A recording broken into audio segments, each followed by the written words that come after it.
Morning विद्यार्थी मित्रों। આજે ધોરણ 7 ગણિતની અંદર આપણે એક નવા પ્રકરણ એક નવા પાઠની શરૂઆત કરવા જઈ રહ્યા છીએ। પ્રકરણ નંબર 5 રેખા અને ખૂણા। તો ધોરણ 6 ની અંદર આપણે રેખા અને ખૂણા વિશેની કેટલીક બાબતો શીખીને આવ્યા છીએ। તો આપણે કઈ વાત જાણીએ છીએ સૌથી પહેલા એની ચર્ચા કરી લઈએ। તો અહીં આપણને एक आकृति आपेली छे, आकृति 5.2। एमां आपणे 3 आकृतिओ छे, आकृति नंबर 1, 2 अने 3। तो अहीं आपणे जोई सकीए छीए के P अने Q ए कोई एक रेखाना बे अंत्य बिंदुओ छे। तो आवा प्रकारनी जो रचना होय के एक एवी रेखा जेने बे अंत्य बिंदु होय तो एने आपणे रेखाखंड तरीके ओळखीए छीए। एक अंत्य बिंदु धरावतुं अने बीजी तरफ आवी रीते तीरनी निशानी होय तो आ प्रकारनी आकृतिने आपणे रेखा तरीके ओळखीए। आवी ज आपणे किरण तरीके ओळखवामां आवे छे।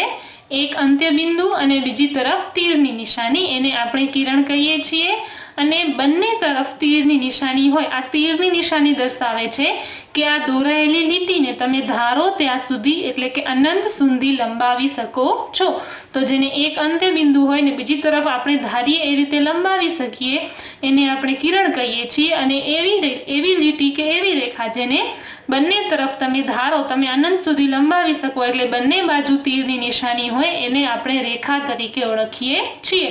तो PQ छे ए रेखाखंड छे, AB छे ए रेखा छे अने OP छे एने आपणे किरण कहीए छीए।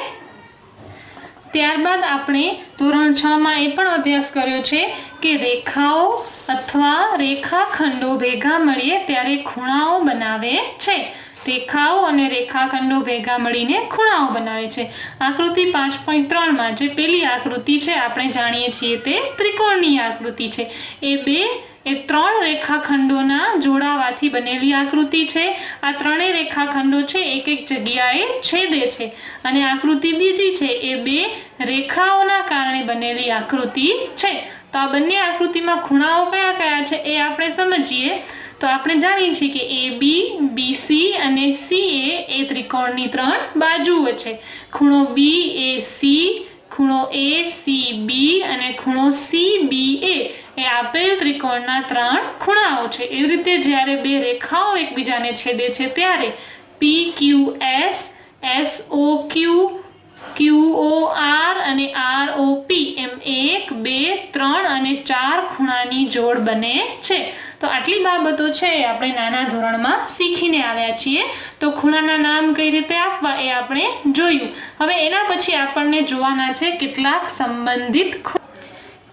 સંબંધિત ખૂણાઓમાં સૌથી પહેલો પ્રકાર છે કોટિકોણ, કોમ્પ્લિમેન્ટરી એંગલ્સ। તો કોટિકોણની વ્યાખ્યા આપણને અહીંયા આપેલી છે। જો બે ખૂણાના માપનો સરવાળો 90 અંશ હોય તો તે ખૂણાઓને કોટિકોણ કહેવામાં આવે છે। એટલે એવા બે ખૂણા જેનો માપનો સરવાળો 90 અંશ હોય। તો અહીંયા આપણને પહેલી આકૃતિમાં આપ્યા છે બે ખૂણાઓ પહેલો અને બીજો। એકનું માપ 30 છે અને એકનું માપ 60 છે। તો આપણે જાણીએ છીએ કે 30 વત્તા 60 90 અંશ થશે। માટે આપેલ જોડ છે એ એકબીજાના કોટિકોણ છે। એવી રીતે તમને અહીંયા બીજા ત્રીજી અને ચોથી આકૃતિમાં 35 અંશ અને 65 અંશનું માપ આપેલું છે। આ બંનેનો સરવાળો કરવાથી આપણને જવાબ 100 અંશ મળતો હોવાથી આ બંને ખૂણાઓ છે એ કોટિકોણના ખૂણાઓ નથી। तो आपणे कही सकीए के 30 नो खूणो ए 60 ना खूणानो कोटिकोण छे अने तेनाथी उलटू 60 नो खूणो छे ए 30 ना खूणानो कोटिकोण छे। એટલે 30 નો ખૂણો 60 ના ખૂણાનો કોટિકોણ છે અને 60 નો ખૂણો છે એ 30 ના ખૂણાનો કોટિકોણ છે। હવે ક્યારે આપણને ખાલી જગ્યામાં કે કોઈ પણ જગ્યાએ એક માપ આપેલું હોય ને કહ્યું હોય કે આ માપના ખૂણાનો કોટિકોણ શોધો તો આપણે સરળતાથી આપેલ માપનો ખૂણો છે એને 90 અંશમાંથી બાદ કરી અને તેના કોટિકોણનું માપ શોધી શકીએ છીએ। પછી છે પૂરક કોણ। તો પૂરક કોણની આપણે સૌથી પહેલા વ્યાખ્યા જોઈએ। જે જોડી માટે તેના ખૂણાના માપનો સરવાળો 180 અંશ થાય એ જોડને એકબીજાના પૂરક કોણ કહે છે। આપણે કોટિકોણની વાત કરી તો બંનેનો સરવાળો 90 અંશ થાય છે। જ્યારે એવા ખૂણા કે જે બંનેના માપનો સરવાળો 180 અંશ થાય તો તેને પૂરક કોણ કહેવામાં આવે છે। જ્યારે બે ખૂણાઓ પૂરક હોય ત્યારે તેમાંનો દરેક એકબીજાનો પૂરક કહેવાય. દાખલા તરીકે આપણને ઉપર આકૃતિ 5.6 ની અંદર ત્રીજી આકૃતિ આપેલી છે. એક ખૂણાનું માપ 100 અંશ છે અને બીજાનું માપ 80 અંશ છે. આ બંનેનો સરવાળો 180 અંશ થાય છે. તો આપણે કહી શકીએ કે 80 અંશનો ખૂણો એ 100 અંશના ખૂણાનો પૂરક કોણ છે, અથવા 100 અંશનો ખૂણો છે એ 80 અંશના ખૂણાનો પૂરક કોણ છે. તો આ થઈ પૂરક કોણની વાત. એના પછી છે આસન્ન કોણ. તો આસન્ન કોણ સમજાવવા માટે આપણને અહીંયા બે આકૃતિઓ આપેલી છે. આ આપણા પુસ્તકની જેમ સાદી આકૃતિ છે કે પુસ્તક આવી વચ્ચેથી ખુલ્લું રાખેલું હોય તો ત્યારે આપણને અહીંયા A અને B એમ બે ખૂણા મળે છે જેની એક બાજુ સામાન્ય છે. અહીંયાથી શરૂ કરીને આ એક ખૂણો ને પાછો અહીંયાથી શરૂ કરીને આ બીજો ખૂણો, એટલે એની એક બાજુ અને એની આસપાસના બે ખૂણા. હવે આ આપણા ગાડીના સ્ટીયરિંગનો ફોટો છે. એમાં આપણે જોઈ શકીએ છીએ કે આ બંને થી બનતો એક ખૂણો છે, પછી આ બાજુ સમાન ને આ એનાથી બનતો બીજો ખૂણો છે, અને આ બંને બાજુ સમાન અને એનાથી બનતો આ ત્રીજો ખૂણો છે. તો આ પ્રકારના જે ખૂણાની રચનાઓ હોય છે જેમાં એક બિંદુ સામાન્ય હોય અને એક બાજુ સામાન્ય હોય, એનાથી આસપાસ બનતા બે ખૂણાઓ હોય, તો આવી જોડને આસન્ન કોણ તરીકે ઓળખવામાં આવે છે. તેમના માટેના અહીંયા ત્રણેય મુદ્દાઓ પણ આપેલા છે કે તેમનું શિરોબિંદુ સામાન્ય હોય, તેમાંની એક ભુજ એટલે કે બાજુ છે એ સામાન્ય હોય, અને જે જુદા ભુજ છે એટલે કે જે અલગ બાજુઓ છે તે સામાન્ય બાજની સામસામેની બાજુઓ હોય. આપણે ઉપર આકૃતિમાં જોયું એમ જ કે શિરોબિંદુ સામાન્ય હોય, એક ભુજ એટલે કે બાજુ સામાન્ય હોય, ને બાકીની બે બાજુઓ છે એ સામાન્ય બાજુની વિરુદ્ધ દિશામાં આવેલી હોય. તો એને આપણે આસન્ન કોણ કહીએ છીએ. પછી છે રેખિક જોડ, લિનિયર પેર. રેખિક જોડના ખૂણા એટલે શું? રેખિક જોડ એ એવા આસન્ન કોણ છે કે જેની સામાન્ય બાજુ એટલે કે જે એક સામાન્ય બાજુ છે એના સિવાયની બે બાજુઓ છે એ વિરુદ્ધ કિરણ હોય, એકબીજાથી તદ્દન વિરુદ્ધ કિરણ હોય, અને એક બાજુ સામાન્ય હોય એવી જોડને આપણે રેખિક જોડ તરીકે ઓળખતા હોઈએ છીએ. આકૃતિ પહેલી છે એમાં આપણે જોઈ શકીએ છીએ કે આ એક બાજુ છે સમાન છે અને આ બંને બાજુ છે એકબીજાના વિરુદ્ધ કિરણો છે, એટલે આ જોડ રેખિક ખૂણાની જોડ છે. પણ આ જોડમાં આપણે જોઈએ કે એક બાજુ સામાન્ય છે પણ આ બંને બાજુ એકબીજાને તદ્દન વિરુદ્ધ નથી, માટે આ જોડ રેખિક જોડના ખૂણાની જોડ કહેવાતી નથી. તો રેખિક જોડના ખૂણા માટે બે સામાન્ય ઉદાહરણો આપેલા છે. શાકભાજી કાપવાનું બોર્ડ. તો આપણે જોઈએ છીએ કે આ છે એ સામાન્ય બાજુ છે અને આ એકબીજાને તદ્દન વિરુદ્ધ કિરણો. તો આ બંને રેખિક જોડના ખૂણા બનાવે છે. અને પેન મૂકવાનું સ્ટેન્ડ, તો આ એક સામાન્ય બાજુ છે અને આ એકબીજાથી તદ્દન વિરુદ્ધ બાજુના કિરણો ગણીએ તો આ બંને એકબીજાના રેખિક જોડના ખૂણા બનશે.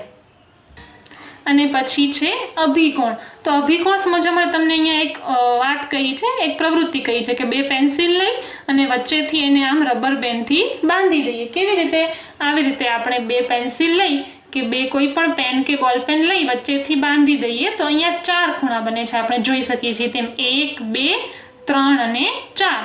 તો આ ચાર ખૂણા અમે તમને નંબર આપેલા છે, આને 1 અને 1 નંબર, આને 2, નીચે બનતો 3 અને આ ખૂણાને નંબર આપ્યો છે 4. તો આ ચાર ખૂણામાં જે ખૂણા નંબર 1 અને 3 છે એ એકબીજાને અભિકોણની જોડ બનાવે છે, ને ખૂણા નંબર 2 અને 4 છે એ પણ એકબીજાની અભિકોણની જોડ બનાવતા હોય છે. આ અભિકોણો છે એક ચોક્કસ ગુણધર્મ ધરાવે છે, જે છે બે રેખાઓ છેદે છે ત્યારે બનતા અભિકોણો સમાન હોય છે. જ્યારે બે રેખાઓ એકબીજાને છેદે ત્યારે બનતી અભિકોણની જોડ એટલે કે 2 અને 4, 1 અને 3 એ બંનેનું માપ હંમેશા સમાન હોય છે. એટલે જો તમને ખૂણા 1 નું માપ 35 અંશ આપેલું હોય તો ખૂણા 3 નું માપ પણ 35 અંશ હશે. આ છે અભિકોણનો એક સામાન્ય ગુણધર્મ.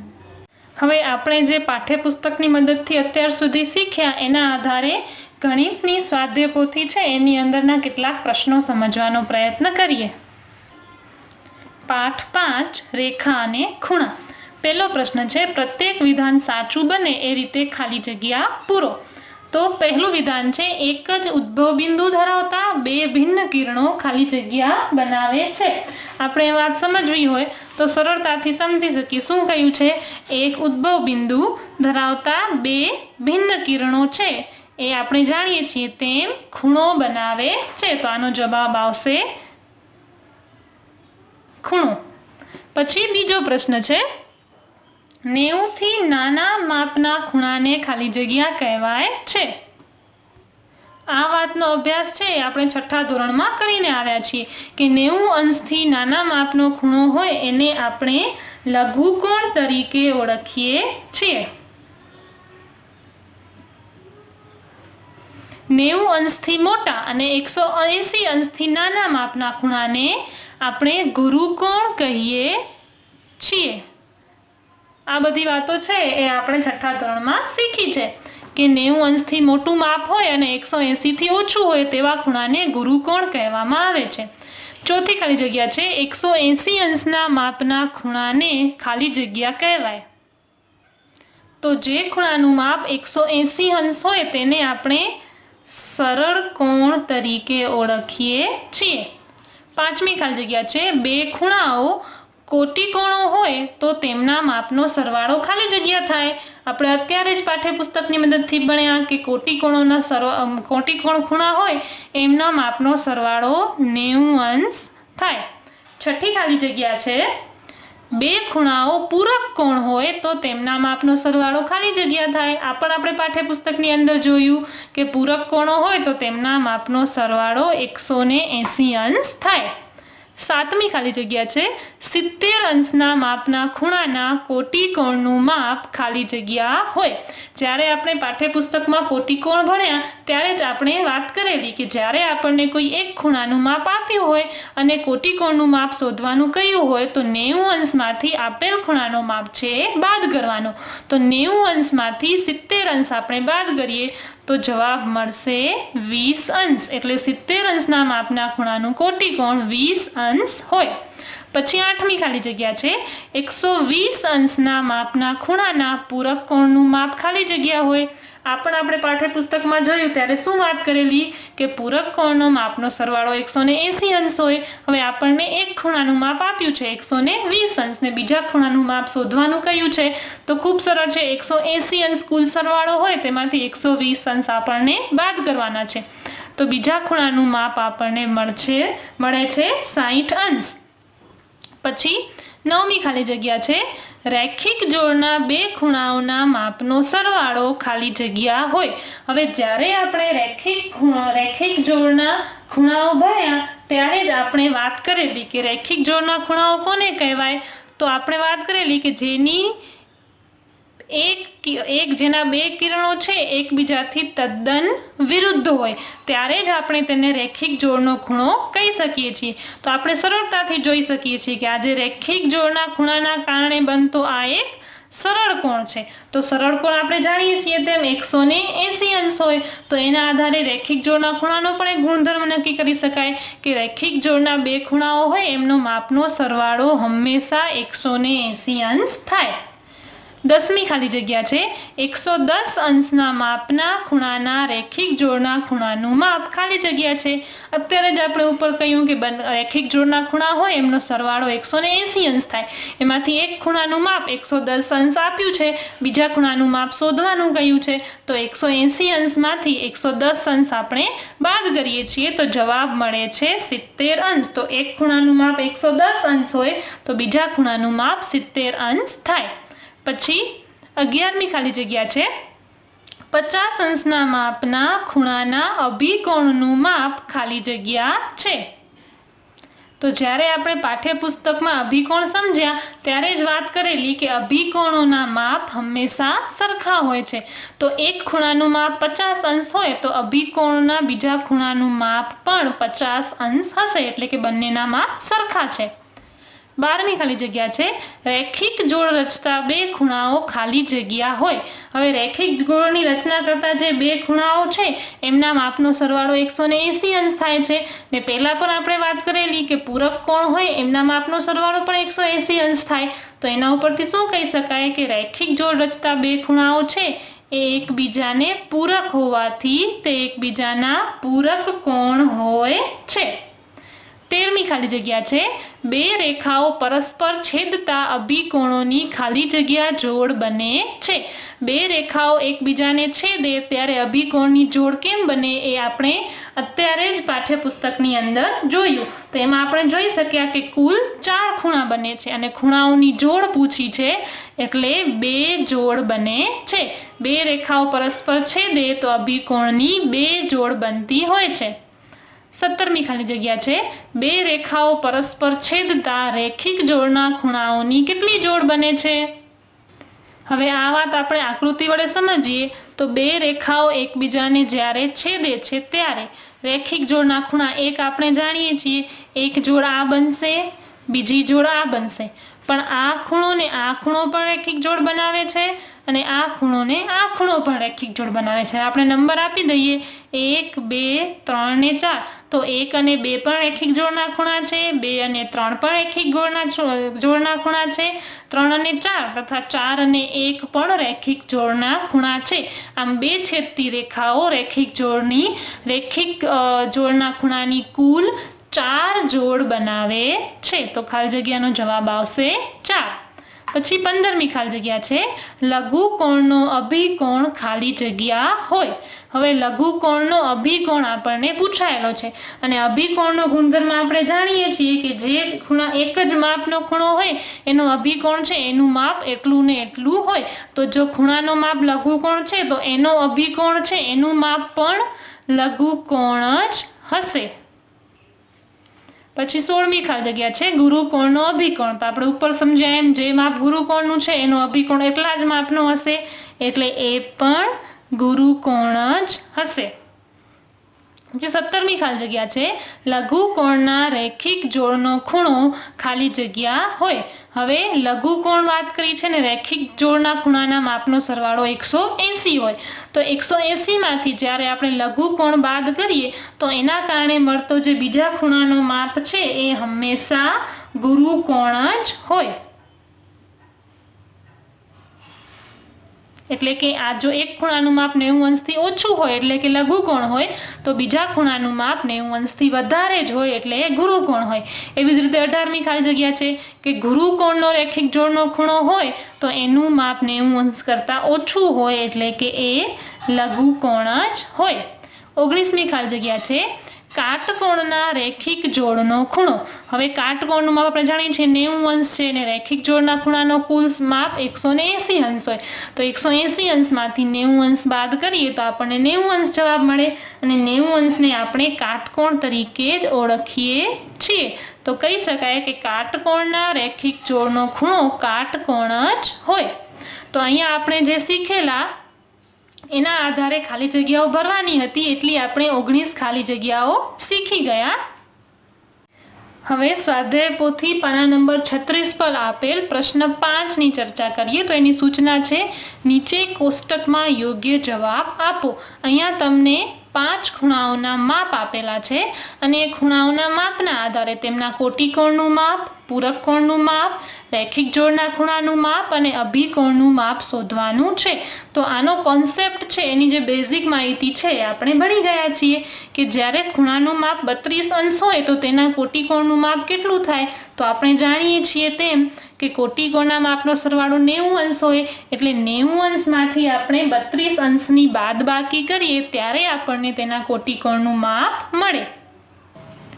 એટલે કોટિકોણનું માપ શોધવા માટે 90 અંશમાંથી 32 અંશની બાદબાકી કરવી પડશે તો જવાબ મળશે 58 અંશ। તો કોટિકોણનું માપ થશે 58 અંશ। પછી પૂછ્યું પૂરક કોણનું માપ। તો આપણે જાણીએ છીએ પૂરક કોણના ખૂણાઓ હોય એમનો માપનો સરવાળો 180 અંશ થાય તેમાંથી આપેલ ખૂણા એટલે કે 32 અંશ બાદ કરીએ તો આપણને જવાબ મળશે 148 અંશ। તો પૂરક કોણનું માપ થશે 148 અંશ। પછી ત્રીજું પૂછ્યું છે રેખિક જોડના ખૂણાનું માપ। તો આપણે એ પણ જાણીએ છીએ કે રેખિક જોડના ખૂણાનું માપ છે એનો સરવાળો પણ 180 અંશ હોય એમાંથી 32 બાદ કરીએ તો ફરીથી આપણને જવાબ મળે છે 148 અંશ। અને ચોથું છે અભિકોણનું માપ। તો અભિકોણના ગુણધર્મ આપણે શીખેલા કે જે ખૂણાનો માપનો અભિકોણ હોય એ બંનેના માપ સરખા હોય એટલે જો ખૂણાનું માપ 32 અંશ આપ્યું છે તો તેના અભિકોણનું માપ પણ 32 અંશ થશે। તો આવી જ રીતે આપણે બાકીના જે 4 ખૂણાઓ આપ્યા છે તેના કોટિકોણ, પૂરક કોણ, રેખિક જોડના ખૂણા અને અભિકોણના માપ તમારે બધાએ જાતે લખવાના છે। તો આજનો વિડીયો આપણે અહીંયા પૂરો કરીએ છીએ। આના પછીના જે મુદ્દાઓ છે અને સ્વાધ્યાય પોથીનું જે બાકીનું કામ છે એ આપણે આવતા વિડીયોની અંદર સમજીશું અને પૂરું કરીશું। Thank you.